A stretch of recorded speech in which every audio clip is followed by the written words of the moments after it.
So I'm about to turn 27 next month, which is crazy. But I wanted to talk about some of the learnings I've had this year and maybe provide a bit of entertainment throughout that as well, because there might be someone who resonates with my experience and maybe can get some value or at the very least feel entertained.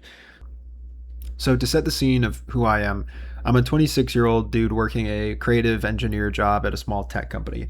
And I don't dislike this job, I actually kind of like it. However, I definitely have been trying to figure out another creative outlet to just express myself. And I like doing that through music, but I wanted another like video creative outlet to do it through. So, this is kind of a endeavor into that. A little bit more context of who I am. I grew up on soccer, Guitar Hero, KYRSPD videos in 2009, heel Randy Orton. Those are some of the benchmark parts of my childhood. There are more, obviously, but I don't know. Anyway, now I have this crippling melancholic nostalgia that sounds a little bit like any Midwest emo song you can possibly think of. And when you combine my 2000s to 2010s upbringing before the dreaded algorithm with a tendency to already overanalyze life, you get constant questions of where did it all go wrong? But also at the same time, like I'm all right with that and I'm here to figure it out. And that is kind of what is driving me to talk about these things that I have learned recently. So, anyway, we can jump in. The first thing is I feel like on the day to day, we can get desensitized to this, but because of social media, we have access to millions of opinions and glimpses into the lives of people we don't actually care about. The algorithm has programmed us to scroll endlessly and then compare our lives to people that we're never going to interact with. And again, also, we don't care about. And sometimes these people can be selling things to you more often than you would think. And so their motives can be even more sort of contrived. So I've spent a lot of time this year disconnecting myself from the opinions of the internet, from finance to health and fitness and dating. You just don't need internet opinions. And don't get me wrong, people post good, valuable content, but you also don't need it. Yeah, and maybe someone says something that applies to your life directly, that actually hits some sort of pain point in your life that you have. But when you really think about it, do you actually act on those things that you might hear that you think might help you, or do you just keep scrolling? And most of the time, you just keep scrolling and you forget about it. And so for me, I felt like there was a time where on social media, I liked to convince myself that I was quote unquote learning or something of the sort. And the truth is that I wasn't.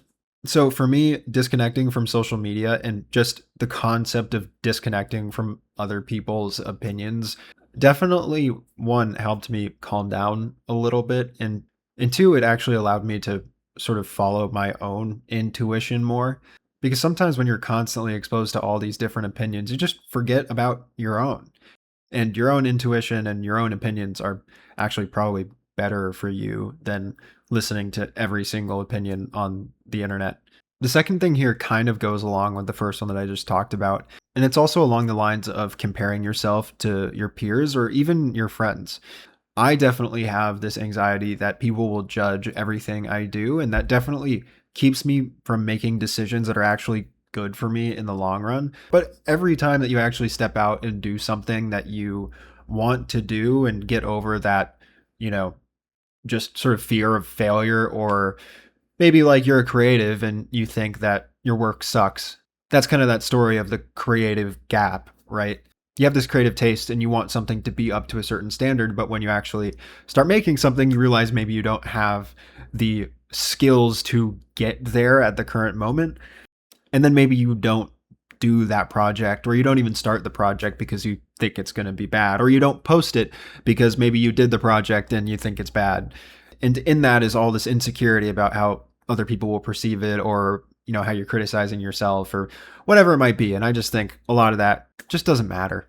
But going back to the original point of sort of not caring what other people think about you is the way that I actually frame that sort of insecurity into the world in a way that helps me understand it is that I think some people, like everyone does something better than the next person, and everyone does something worse than the next person.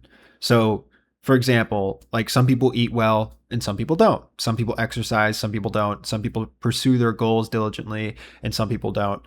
Some people are great at making friends, some people aren't. Some are good at their jobs, some aren't.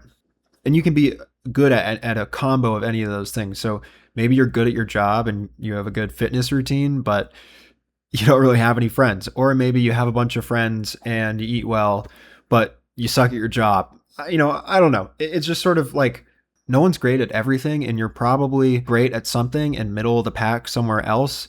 And at the end of the day, I feel like it's just people judging themselves and others in this soup of relativity that also just doesn't matter.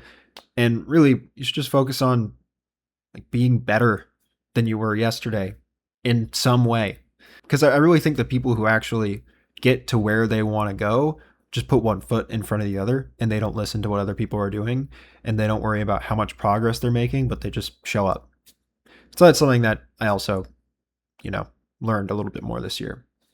And circling back a little bit to like social media, and I guess this also ties into like how you perceive yourself in relation to your peers and all of that. If you look around and you compare yourself to a bunch of people, chances are you don't even want their lives. Like you don't want to be who they are. Like you see that guy, maybe you see him on the street and he's always like running and he's always on the grind. And it's like, I don't know, I don't want that. Like I want to go play soccer with my friends and have fun and exercise and stay in shape, but not like be in this crazy grind. But sometimes that guy runs by and he's super in shape and you look at him and you're like, maybe you feel bad about yourself because you're like, I'm not doing enough. And it's like, what are you prioritizing? And what would you have to give up if you wanted to be like that guy? And what is he giving up to be that guy? Maybe he's got no friends. You don't know. When you look at people and you put them on a pedestal, you're also not seeing any other aspects of their life. You're not seeing what they're, like I said, what they're giving up for that desirable trait that you're perceiving.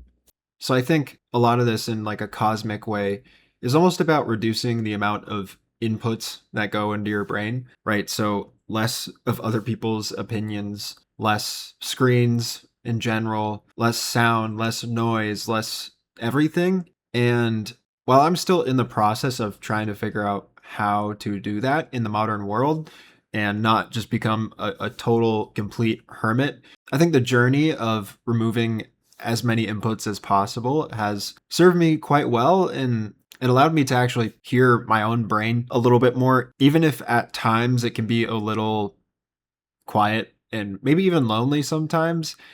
I think it's a good thing in the long run. Anyway, I'm gonna stop there because I do not want to make this too long. However, I hope you enjoyed, and I think I'm gonna make some more videos on various topics. I have a bunch of things on my mind, and they're not always this like sort of podcast style talk.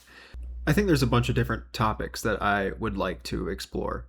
So, subscribe if you liked it, and also like the video if you liked it, and we'll talk soon. Peace.